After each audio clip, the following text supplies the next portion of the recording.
Hi everyone, I'm Jennifer Mitchell, and today I'm sharing how I turned my life around after years of financial abuse. Trust me, you'll want to stick around to hear how this ends. Honey, I need some money for groceries this week. I barely looked at Jimmy as he lounged on our leather couch, the same one he spent $5,000 on without consulting me. Didn't I just give you money last week? What happened to that? He asked, eyes still glued to his phone. That was for utilities, Jimmy, I reminded him. You know I track every penny in a spreadsheet you make me keep.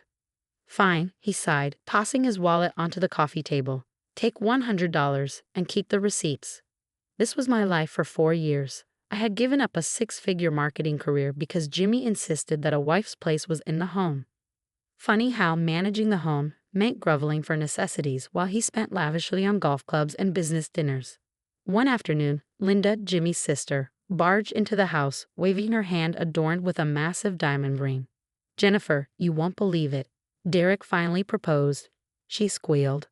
We're having a destination wedding in the Hamptons, and Jimmy, you have to help me plan it. Anything for my baby sister, Jimmy grinned, already reaching for his checkbook. I sat silently, wearing the same jeans I'd had for 2 years, remembering how Jimmy lectured me about wasting money when I asked for new work clothes. Later, at Emma's boutique, a rare refuge, I vented. Emma, this is insane. I used to lead marketing campaigns. Now I need permission to buy shampoo. You don't need to live like this, Jennifer, Emma said, her voice low. It's financial abuse. But he controls everything, I whispered. I don't even have access to my old savings. At one of Jimmy's company events, Mark, his business partner, pulled me aside. Mrs. Mitchell, he began hesitantly. I hate seeing how he treats you. The way he handles the finances, it's not right. What do you mean? I pressed. Mark shook his head. Just keep your eyes open. A week later, at dinner with Jimmy's family, his father leaned in. Sweetheart, you remind me of Jimmy's mother. She gave up everything for this family. That's just how things are done. Jimmy beamed. Dad, Jennifer doesn't need to work. I provide everything she needs. Speaking of providing, Linda chimed in, Jimmy, I need help with the wedding vendors. The budget's around $100,000. Of course, anything for my sister's perfect day, Jimmy said, flashing his new Rolex. My hands trembled as I gripped my water glass.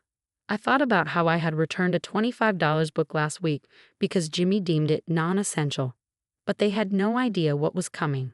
The breaking point came during another argument about money. You need to look presentable for my sister's wedding, Jimmy said, scrolling through wedding plans on his phone. I was thinking of buying a dress from Emma's boutique.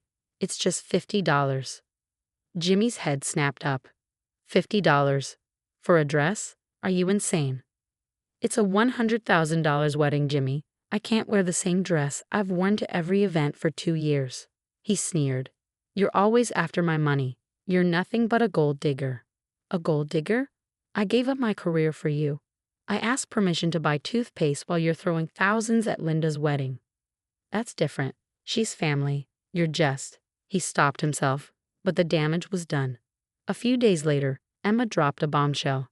Jennifer, something doesn't add up. Jimmy claims he can't afford a $50 dress, but I just heard he bought a $155,000 watch. What? I gasped. There's more, she added. Remember that big marketing campaign his company did? The budget was triple what he told you. At Linda's engagement party, Mark cornered me, drunk on Martinez. You know what's funny? He slurred. Jimmy axe broke around you. Mark cornered me by the bar, his breath heavy with alcohol. Jimmy axe broke around you, he slurred. But he's got more money than God. Those accounts in the Caymans, genius tax move. My pulse quickened. What accounts?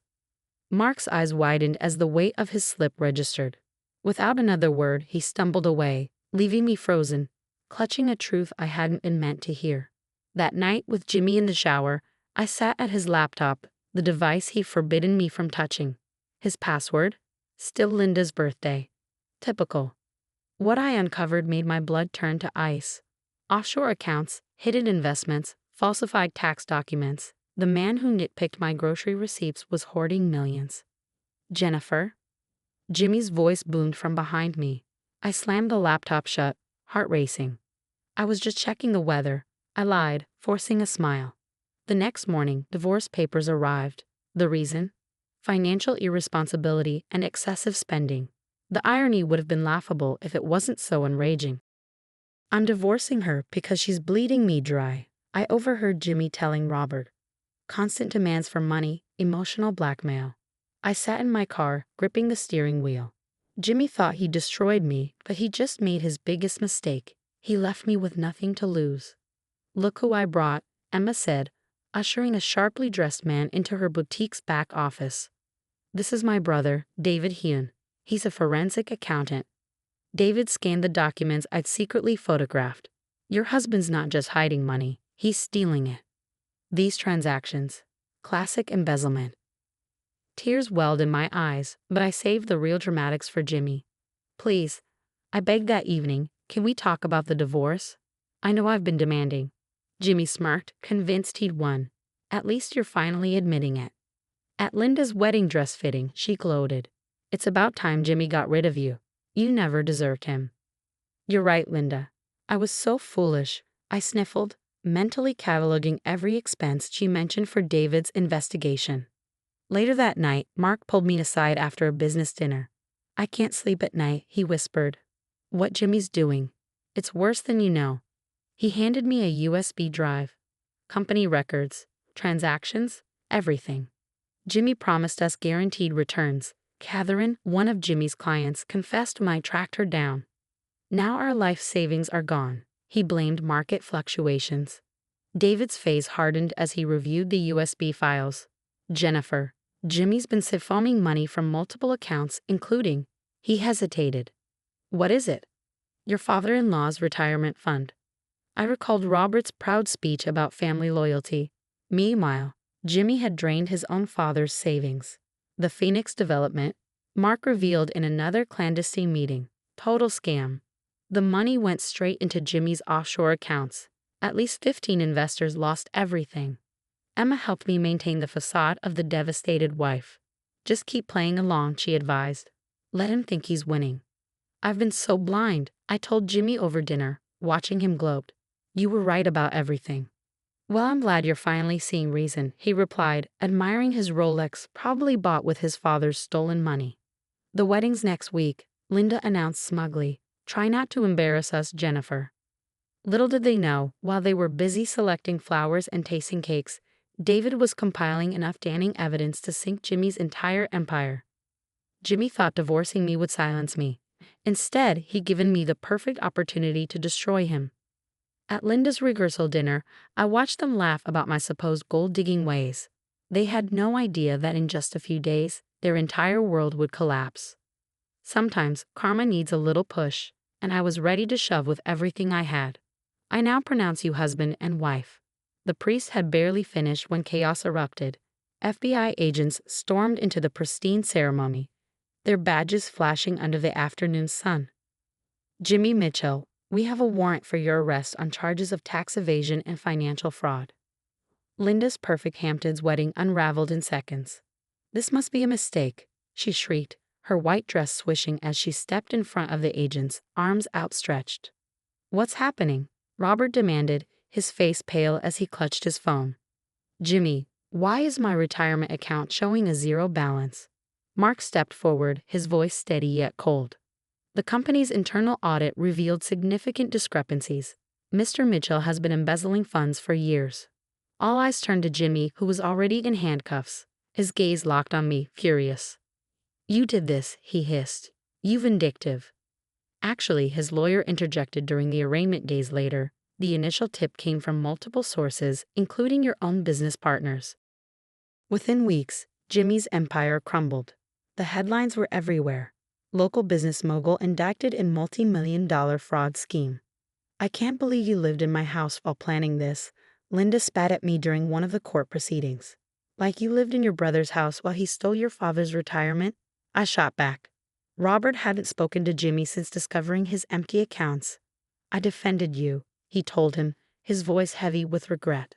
I told Jennifer to be more like your mother. Now I see. I taught you to become your father, a thief and a fraud. Jennifer, please, Jimmy begged during one of his jail visits. His eyes were sunken, his arrogance shattered. I'm sorry. The dress, the control, everything. We can start over. I smiled, calm and collected, like I started over with my new marketing agency or my partnership with Emma's boutique. No thanks, I'm done asking permission to exist. The divorce settlement was sweet justice. Turns out, hiding assets during proceedings really irritates judges. Jimmy's attempts to shield his money only strengthened my case. Karma's something else. Emma mused as we toasted the agency's first major client, Jimmy's biggest former competitor. All because he wouldn't buy you a $50 dress, she laughed. I adjusted my designer blazer, bought with my own money. The dress was just the final straw. He never saw me as a partner, only a possession. Mark now runs the reformed company with a policy of full financial transparency. Linda's second wedding was modest. Her new husband, I heard, believes in joint checking accounts. Jimmy, he's still serving his sentence, sending tear-streaked letters I'll never read. Meanwhile, I was featured in Business Weekly for my innovative marketing strategies. The interviewer asked if I regretted giving up my career for marriage.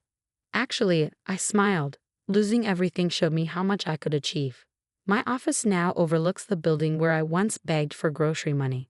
Every time I glance at that view, I'm reminded, hitting rock bottom means you have a solid foundation to rebuild. As for that $50 dress, I now have a closet full of them. Because these days the only permission I need is my home. What would you do if you discovered your spouse was secretly wealthy while making you beg for basic necessities? Would you expose them immediately or play the long game like I did? Drop your thoughts in the comments below. I'd love to hear your perspectives. If this story resonated with you and you want to hear more about overcoming toxic relationships and reclaiming your power, hit that like button and subscribe. Your support helps us share more stories of triumph over abuse. Remember, sometimes the smallest things, like a $50 dress, can be the thread that unravels an entire web of lies.